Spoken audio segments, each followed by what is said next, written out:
Yes, it's a joint communique for conducting consultations between our two governments, the Philippines and the Czech Republic. So, nandun nga si Presidents Marcos and Pavel para ma-witness ito at yung kapirmahan natin ay yung Ministry of Labor and Social Affairs nila, si Deputy Minister Lopez Sova. And ang punot dulo nito, simple lang. Una, magkakaroon ng pagsasanib puwersa ang dalawang pamahalaan through the DMW and yung kanilang MOLSA, Ministry of Labor, para una, kilalanin yung mga sektor kung saan may mga OFWs at may mga posibleng aplikante pa ng OFWs, essentially sa manufacturing, agriculture, services, and construction. Okay.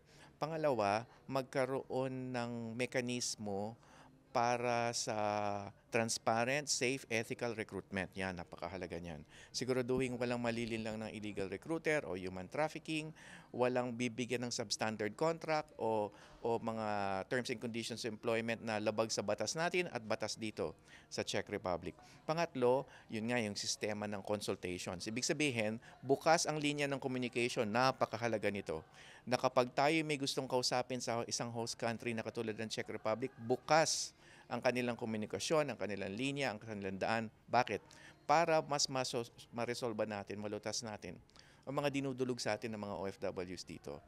At ang isa pang gusto ko dito sa joint communique, yung pagkilala ng tinatawag na fair and equal treatment of OFWs dito sa Czech Republic. Ibig sabihin, ang mga OFWs sa mga sektor na nabanggit ko, kikilalanin yan na kapantay sila ng mga Czech workers. Hindi sila i-discriminate, hindi sila bibigyan ng sweldo mas mababa o tatratuhin ng iba. Kaya fair and equal ang pagtrato, yan ang nakasaad talaga mismo, klarong-klaro sa joint communique. Hindi lang yun, magtatatag pa tayo ng mga safeguards para maiwasan altogether ang pagkakaroon ng problema o di pagkakaintindihan ng isang employer na Czech at ng Pilipinong manggagawa. As ang kaparaanan dito, yung tinatawag na education or pre-departure orientation and post-arrival orientation para mas maganda ang adjustment, ang pagkakaroon ng pagkakaunawa ng isang manggagawang Pilipino kung ano yung dadatnan niyang trabaho dito at sitwasyon. Merong pagkakaroon ng pagdoble ng kota, pagkilala ng Czech government. Pangalawa tayo sa lahat ng nationalities na pinagbigyan daan na foreign nationalities na pinagbigyan daan na magtrabaho dito. Pangalawa tayo sa listahan ng pinakamarami at yun nga, dumoble yung quota. So that means magbibigay daan ito sa pagkakataon na empleyo dito, but at the same time may hamon din, di ba? Kasi ipoproseso natin yung dokumento nila, doble ang bilang. Kaya dodoblehin din natin ang bilang ng tao natin dito sa ating Migrant Workers Office, meron tayong labor attaché. And per instruction din ni Pangulo, gawa ng paraan na i-digitalize, pabilisin ang proseso, at the same time may garantiya ng protection.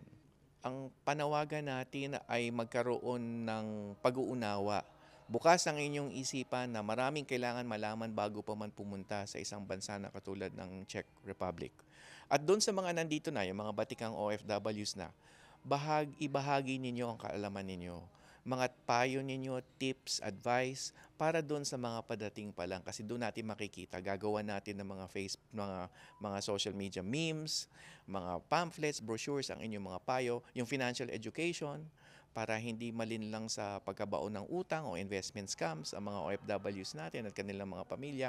Yun, magbahagi nan tayo para mas maitaguyod natin yung edukasyon ng isang OFW na papasok pa lang dito sa Czech Republic. At kahit nandito na, ay kailangan pa rin mabahagi na ng kaalaman para mas mapabuti ang kinabukasan ng sarili niya, pamilya at kasambayanan.